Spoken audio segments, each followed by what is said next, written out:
사랑하는 복음자랑교회 성도 여러분, 오늘도 주님과 함께 동행하는 멋진 하루가 되십시오.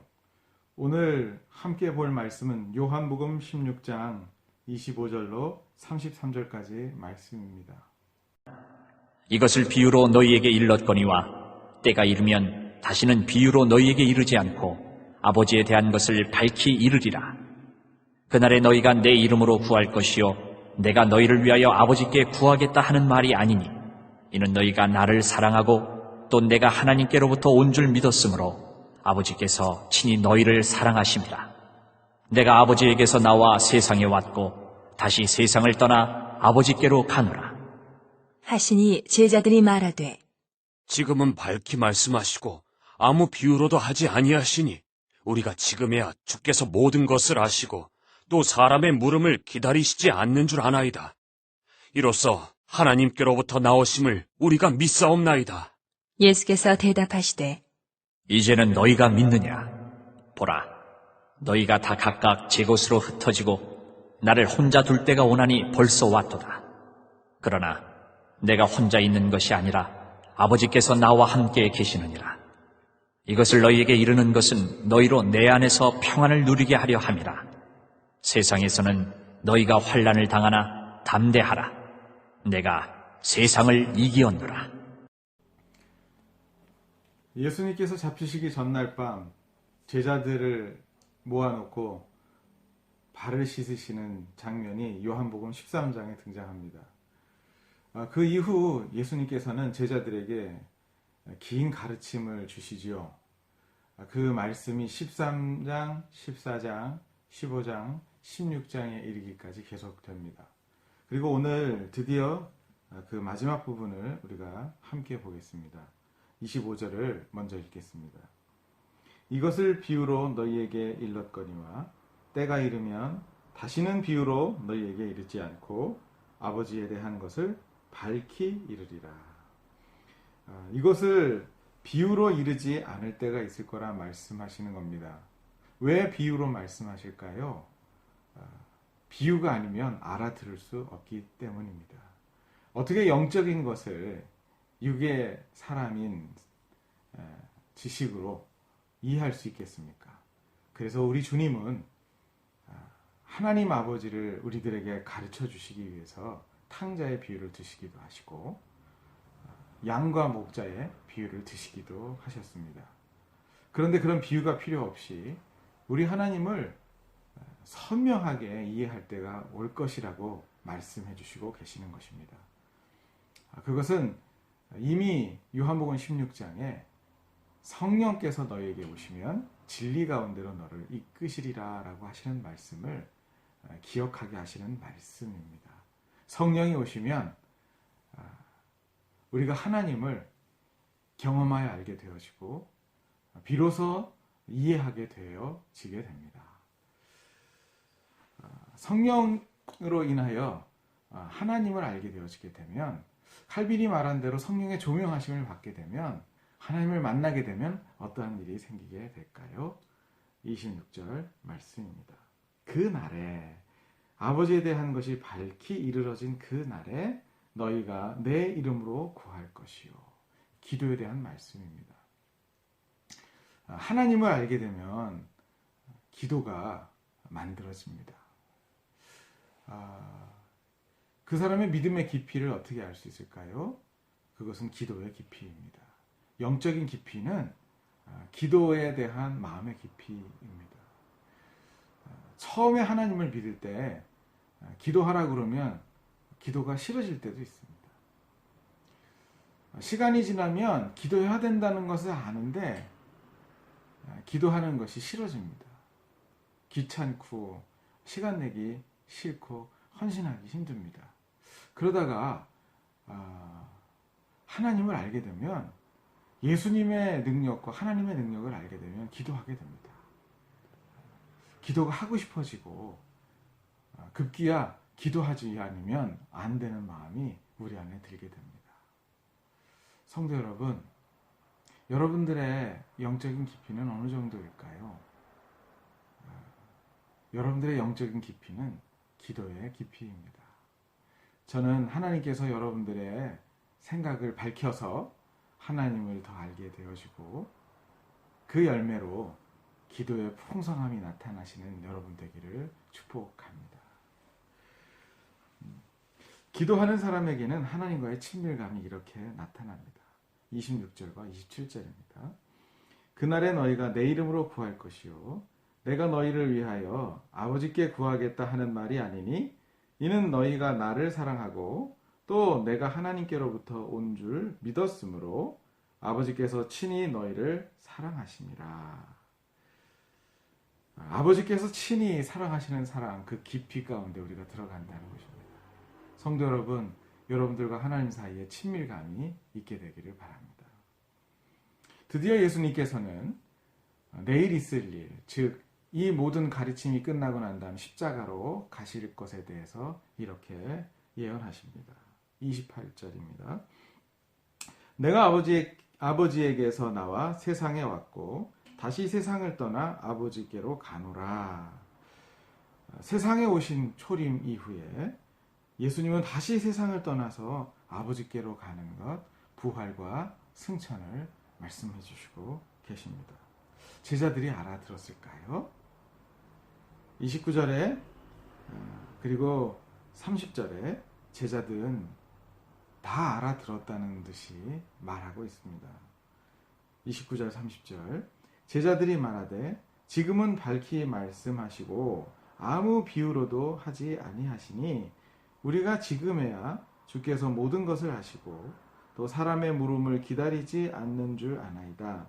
이로써 하나님께로부터 나오심을 우리가 믿사옵나이다. 그렇게 얘기합니다. 지금은 비유로 말씀하시지 않으시니 이제 그 말을 다 알아들은 우리 드디어 주님이 누군지 알게 됐다는 것입니다. 그들이 주님이 누군지 알았겠죠. 그러나 그들은 아직 부활과 승천을 알지 못했습니다. 무엇을 보면 알게 되나요? 그 다음 예수님의 말씀을 보면 그들이 다 알지 못했다는 걸 알게 됩니다. 31절 예수께서 대답하시되 이제는 너희가 믿느냐? 그렇게 질문하시죠. 그런데 32절 보면 우리 주님이 묘한 것을 예언하시고 계십니다. 32절 보라 너희가 다 각각 제 곳으로 흩어지고 나를 혼자 둘 때가 오나니 벌써 왔도다. 너희가 다 각각 제 곳으로 흩어진다고 예언하십니다. 물고기 잡았었던 베드로는 물고기 잡는 대로 흩어지고 엠마오에서부터 왔던 사람은 엠마오로 다시 가는 그들이 왔었던 곳으로 다시 흩어질 것이다라고 예언합니다. 예수 그리스도의 십자가를 본 사람 제자들, 예수 그리스도의 십자가만 보고 부활과 승천을 보지 못했던 제자들은 크게 실망하고 낙담하는 것을 보게 되죠.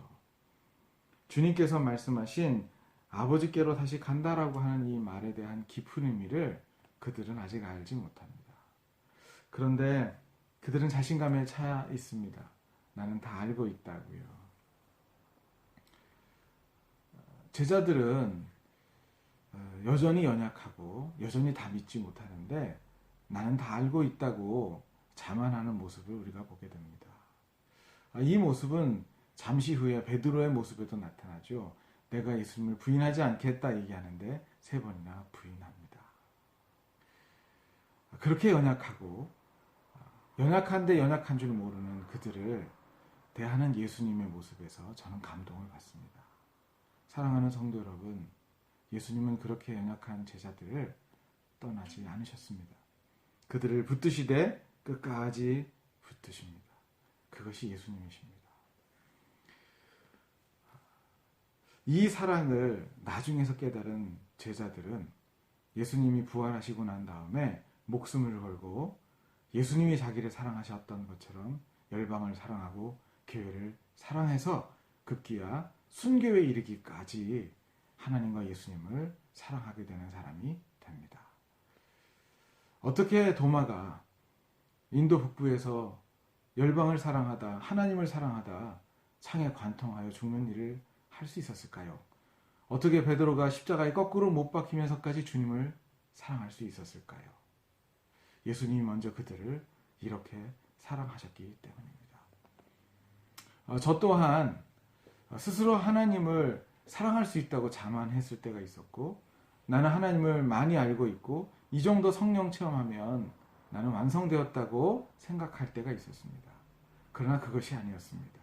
아직 몰랐었고 그저 교만했을 뿐인데, 놀라운 사실은 제자들을 사랑하셨던 것처럼 교만한 나를, 연약한 나를 끝까지 사랑하시고 붙드셨다는 것입니다.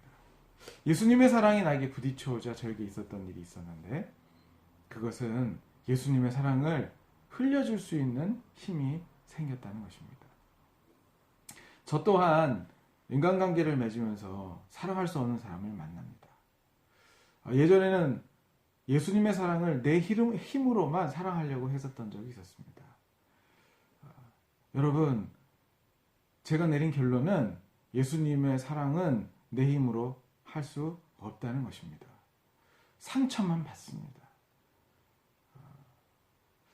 그런데 내가 예수 그리스도의 용서를 경험하고 사랑을 경험하고 난 다음에 생긴 일이 있었는데, 그거는 예수님의 그 사랑을 갚아줄 수 있는 능력이 생겼다는 것입니다. 너무 용서가 커서 죄를 짓고 또 지는데도 계속 용서해 주시는 그 사랑이 너무 크기에 다른 사람을 용납하고 용서할 수 있는 힘이 생겨나게 된 것이죠. 저는 알았습니다. 예수님의 사랑은 내가 사랑하는 것이 아니라 내가 받은 사랑을 그저 갚아주는 것일 뿐이라는 것을요. 사랑하는 성도 여러분, 여러분들이 죄를 짓고 죄책감이 들어올 때 여러분들이 만나셔야 되는 것은 예수 그리스도의 십자가와 용서입니다. 여러분들이 연약함을 발견하고 교만함을 발견하고 형편없음을 발견하게 될 때에 정죄감으로 들어가지 마십시오. 죄책감으로 끝나지 마십시오. 예수님의 그럼에도 불구하고 용서하시는 사랑을 다시 경험하시고 또 경험하십시오. 그러면 마침내 그 사랑으로 다른 사람들을 사랑할 수 있는 위대한 사랑의 사람이 될 수 있을 것입니다. 예수님의 용서는 흘러갑니다. 예수님의 가르침은 33절로 이렇게 마무리되어집니다. 이것을 너에게 이르는 것은 너희로 내 안에서 평안을 누리게 하려 함이라. 세상에서는 너희가 환난을 당하나 담대하라. 내가 세상을 이기었노라. 너희가 이 세상에서 평안할 것이다라고 말씀하지 않으십니다. 이 세상을 밟을 것이라고 말씀하시지 않으십니다. 세상에서는 너희가 환난을 당할 것이라고 말씀해 주십니다. 그러나 담대할 수 있는 이유는 예수님께서 세상을 이기셨기 때문입니다. 내 이름은 십자가에 못 박혀 죽이시는데 그게 왜 세상을 이기는 것일까요? 예수님의 세상을 향한 승리는 십자가로 완성이 됐을 뿐만 아니라 부활과 승천으로까지 나아가고 마침내 예수 그리스도의 재림으로 이 세상을 향한 예수 그리스도의 승리가 결정되게 되어집니다. 너무나 분명하기에 예수님은 아직 십자가를 지기 전이심에도 불구하고 내가 세상을 이기었노라 말씀하시고 계십니다. 너무나 재림이 분명하고 승천이 분명하고 부활과 마지막 승리가 분명하기 때문에 내가 세상을 이기었노라 말씀하시고 계신 겁니다. 사랑하는 성도 여러분, 세상에 살면서 어려움을 당할 때가 있고 환난을 당할 때가 있죠. 그때 이 말씀을 생각합시다. 여러분들을 힘들게 하고 어렵게 하는 그 세상을 우리 주님이 이기셨습니다. 여러분, 하나님은 약하지 않으십니다. 예수님은 패배하지 않으십니다. 그 예수님의 몸에 붙어있는 그 사람들이 저와 여러분들이심을 기억하십시오. 우리는 환난을 당하나 담대해야 합니다. 왜냐하면 예수님이 세상을 이기셨기 때문입니다. 오늘도 이 말씀을 들고 승리하시는 여러분 되시기를 축복합니다.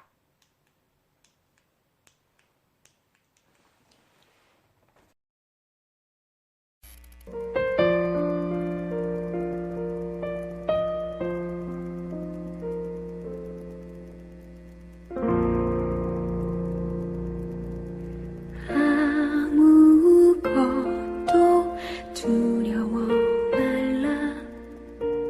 주 지켜주시네. 놀라지 마라, 겁내지 마라. 주님 나를 지켜주시네. 아무것도 두려워 말라. 주 나의 하나님이 지켜주시네.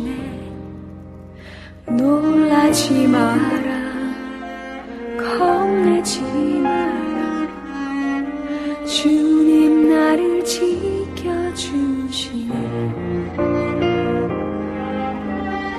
내 맘이 힘에 겨워 지칠지라도 주님 나를 지켜주시네. 세상의 험한 풍파 몰아칠 때도 주님 나를 지켜주시네. 주님은 나의 산성, 주님은 나의 요새, 주님은 나의 소망, 나의 힘이 되신 여호와.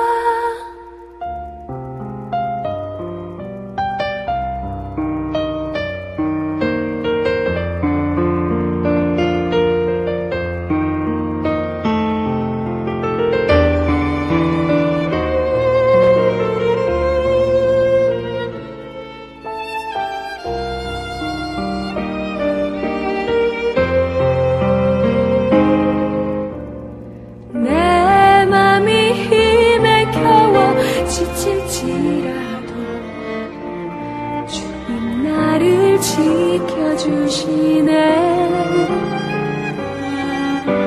세상의 험한 풍파 몰아칠 때도 주님 나를 지켜주시네.